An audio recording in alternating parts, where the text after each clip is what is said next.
The primary sex organs you should be familiar with by now. Those are, I mean, this would be from your anatomy class.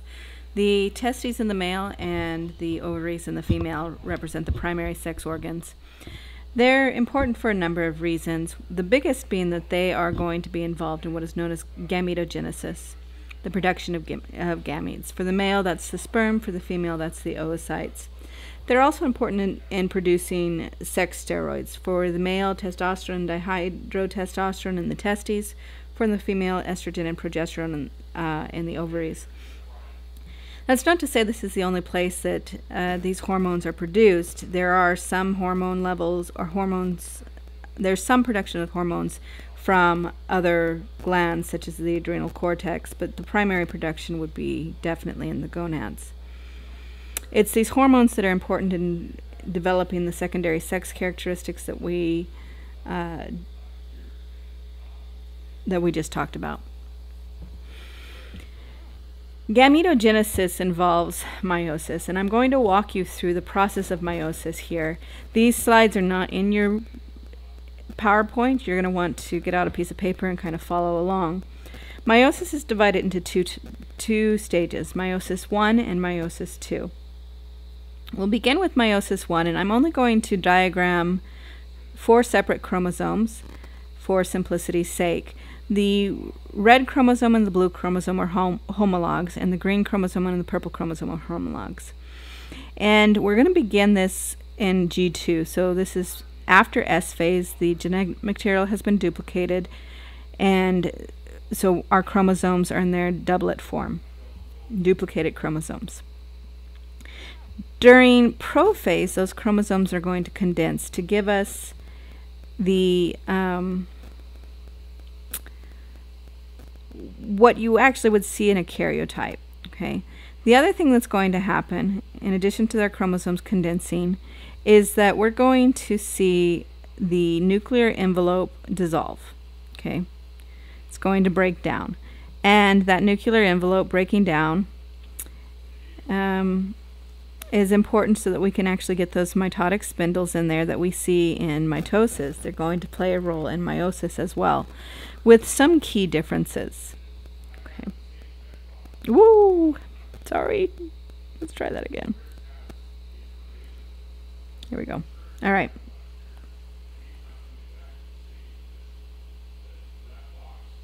There we go. Okay. So in prophase, we've got these condensed chromosomes. They have not yet lined up. Nuclear envelope is gone. Let's go ahead and kind of do the remnants of that nuclear envelope here, showing up here. And in addition to the nuclear envelopes, we're also going to get those centrioles. You'll remember we talked about those in mitosis. The centrosomes with the centrioles begin to show up. They begin to migrate toward the poles. Okay, the opposite sides of the cell. And they're going to begin to generating those mitotic spindles that you were introduced to in mitosis. In metaphase 1, here's where we see the biggest difference, a really important difference actually. And that is with our centrosomes on the opposite poles, okay, and our spindles projecting into the center like so.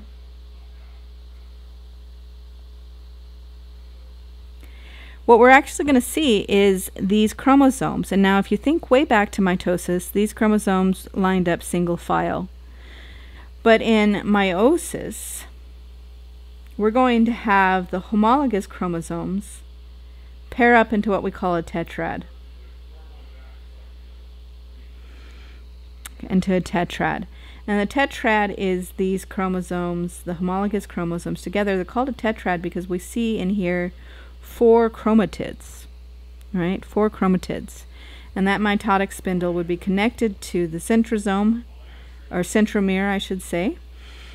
Now, this orientation is actually really, really important, okay?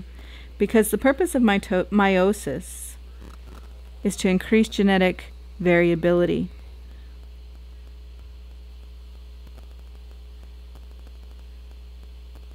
There we go. And no, sorry, try again.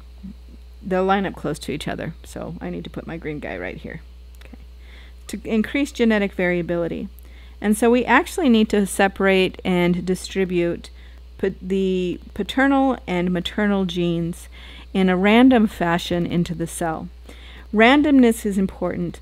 Right now I've drawn it with the blue chromosome on the left and the red chromosome on the right. I've drawn the purple chromosome on the left and the green chromosome on the right.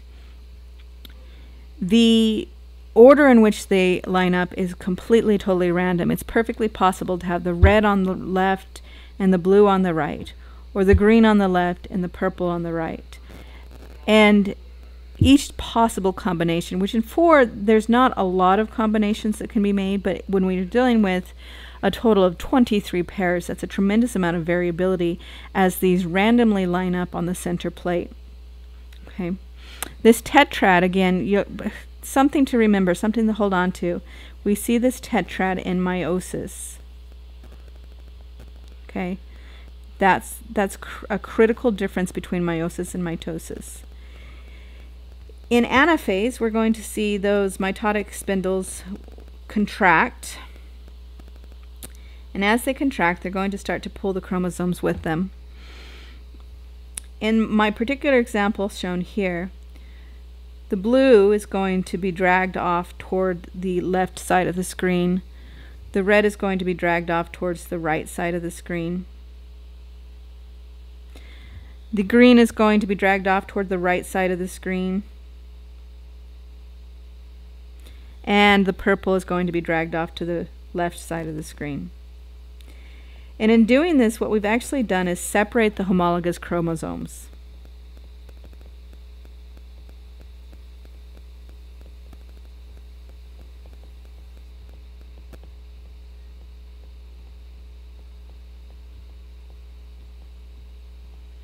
The homologous chromosomes separate in anaphase 1. And then when we look at our telophase, let me write that in, I forgot to write it in, telophase and cytokinesis, we start to see the nuclear envelope showing back up again. The chromosomes are going to unravel a little bit, and we will have 2 separate cells, and the cell on the left will have my blue, and I'm going to draw it bigger because it's unraveling, and my purple chromosomes. And the cell on the right will have my red and my green chromosome. And so you can see when cytokinesis finishes and splits those cells into 2 cells, I have one cell that is genetically different from the other cell. The left cell is genetically different from the right cell. Okay, and so I now have 2 very different cells. Now the number of chromosomes, okay, well, we'll talk about number of chromosomes in a minute here. All right, but what's important is to see this splitting. Now this increases genetic diversity, especially if you imagine that we have 23 chromosomes instead of just these, or 23 pairs instead of 2 pairs. But there's another way of increasing genetic diversity that I didn't show on this page here, and we're going to look at that, and we're going to go on to the next page and look at that. This actually happens in late prophase 1, and this is called genetic recombination or crossing over.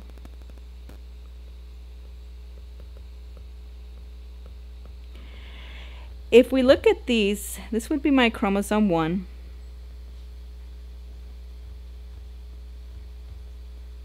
So I have a blue chromosome 1 and I have a red chromosome 1. This is a pair.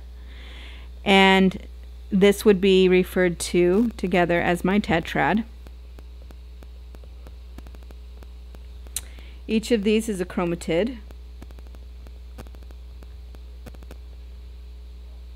And the blue and the red are homologous chromosomes. Now, during the formation of the tetrad, the legs of the chromosomes intertwine with one another and mingle with one another. And something very interesting will happen in that these chromosomes will actually break. And so you get these breakage, this breakage that occurs in these legs here. And then the chromosomes are actually going to repair themselves, but when they repair, a little chunk of the red will get plastered onto the blue, and a little chunk of the blue is plastered onto the red. And this actually mixes up the genetic material even more. So if we were to go back up here, instead of just simply separating out the blue and the red, we would have a portion of that blue that is found in the cell on the right, and a portion of the blue that is found in the cell on the left. And so that crossing over is actually really important in increasing that genetic diversity. Meiosis II is actually very similar to mitosis. And so we'll start out with meiosis II. We actually are going to be back into prophase. And once again in prophase, we're going to see that the nuclear envelope is going to disappear, essentially. And here I've got both cells drawn. So let's go ahead and throw in my my degrading nuclear envelope on both of my cells. My centrosomes are going to show up and start to migrate to the poles in both of these So we're going to get some migration going on here. And then if we look at them, and I need to make sure I keep this straight, so blue and purple and red and green. So one of these cells is going to have my purple beginning to condense and my blue beginning to condense. And we'll go ahead and throw a little bit of my red on there to represent the fact that we've done some crossing over here. And then down here we've got my red and my green. And I'll go ahead and put some blue on here so we can see that we've crossed over. That occurred in prophase 1. Now, just like in metaphase and mitosis, sorry about the herd of elephants, they're actually dogs and they're being very noisy. And all right, 5 seconds, go. Hi, how are you? Doing good? Hi. Mommy's doing a recording, so love you, bye-bye. Thank you, Avery, go play. All right, and so anyway, the mitotic spindles are going to show up as normal. And they are going to this time line everything up single file. So we're going to have my blue lining up in my center here, my purple,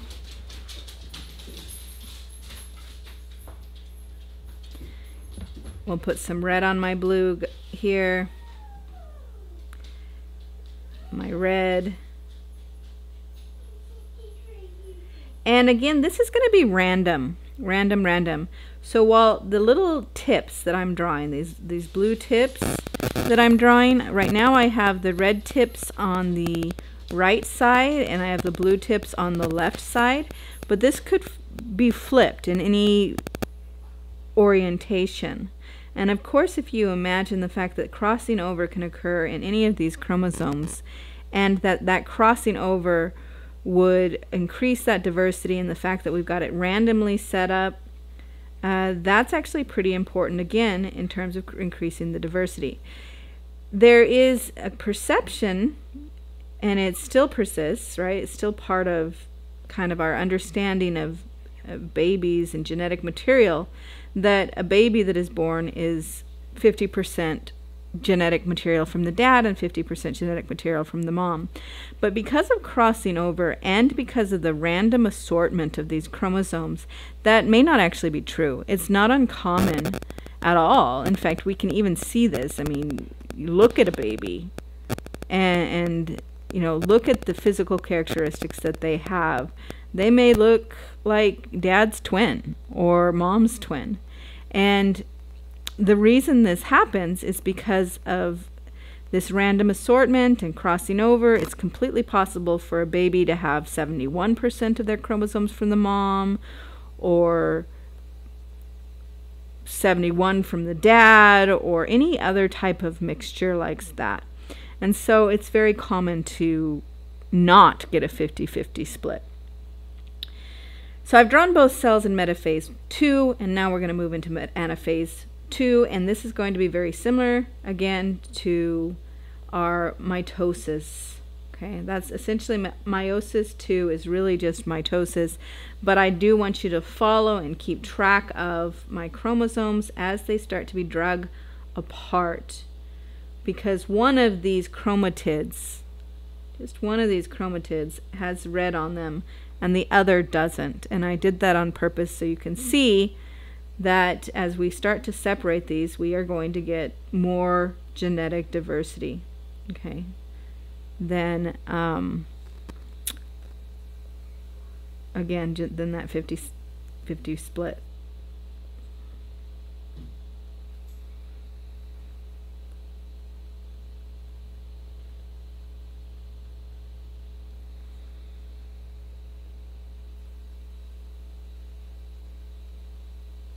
My drawings always get more sloppy as I go along. Sorry. Just kind of because I'm trying to hurry and I don't want to take up forever while you just watch me draw. All right, and so what we end up having with telophase then, as we move into telophase, what we get is, again, the nuclear envelope is going to show back up. And if we look at this top cell, okay, so the blue and purple cell, we're going to look at that one down here. We have one cell that has the blue chromatid in it, and the other cell has the blue chromatid with the red tips. And we have on the other cell, we've got the purple and the purple in both of them there. So even these two cells are not identical to one another. So when those two cells split, we get these two gametes. At this point, they're gametes, and they're also referred to as haploid, because they only have half of the genetic material. So these would be, we write that as being 1N. Okay, 1N, and that N stands for the number of chromosomes. So we don't have pairs anymore. We have a chromosome 1 and a chromosome 2, and they're not in duplicate form. There is no pair there. We don't have a second chromosome 1. We look at the other cells and assume that this is from the red and green cell. We're going to have, of course, you know, red with the blue tips in one of the cells, and then just the plain old red in the other cell, and we're going to have our green in both of them, of course. And again, these are 1N because they are haploid. They have half the normal number of chromosomes, and there are no pairs. Okay, so our haploid cells would have 23 chromosomes, not 23 pairs, but just 23 chromosomes. And these are our gametes. Okay, these are our gametes. Now, meiosis occurs in males and females somewhat differently. In the male, we call this process spermatogenesis. Both of these are gametogenesis. Okay, that's the collective term. Spermatogenesis refers to the sperm, and you're going to notice that during spermatogenesis that we are going to separate the cells during meiosis I into two of these and separate again, and finally they will develop into sperm, and we end up with four gametes from one parent cell. This is my parent cell, my primary spermocyte. After the first division, we call them secondary spermocytes. After the second division, they're called spermatid, and they don't actually become sperm with the little tails until later. We'll get into the exact process of this in a minute. Now, for my oocytes, something interesting happens. I'm actually going to flip up here and, well, actually, maybe I think I'm going to do a new picture. Let me throw a new slide in here really quickly. During gametogenesis in the female, with that first division, what ends up happening, the first meiosis, first division, we end up having one cell that hogs all of the cytosol and the organelles and everything. And we have another cell that really gets nothing except for some chromosomes. So there's a little nucleus there. Here's my nucleus here. This cell is called a polar body. And it usually stays attached to the larger cell, kind of like a little parasite hanging on, or a little eyeball. In most pictures it's drawn as if it's separate, but it tends to just kind of hang out there. And so that after meiosis I, for the females, we end up with this secondary oocyte is what we call it. And then meiosis II causes this oocyte to divide again, but once again in that second division, we end up with just one cell, and we'll have the first polar body and then another polar body and maybe a third one, maybe, but usually not. And so we end up with only, in fact that looks, anyway, only one viable ovum. Only one viable ovum. That's the egg. Okay, and so this is interesting and important. We're also going to discuss this in more detail and when this actually occurs when we get into the ovulation cycle in the female. Okay, so these are my polar bodies. Which brings me up here. So in the female gametogenesis, notice I just end up with one of these guys. One little tiny cell and one little tiny cell. Now interestingly, the second division, meiosis II, does not occur until after fertilization. I'll give you more detail on that soon. Okay, but it doesn't occur until after polarization. All right.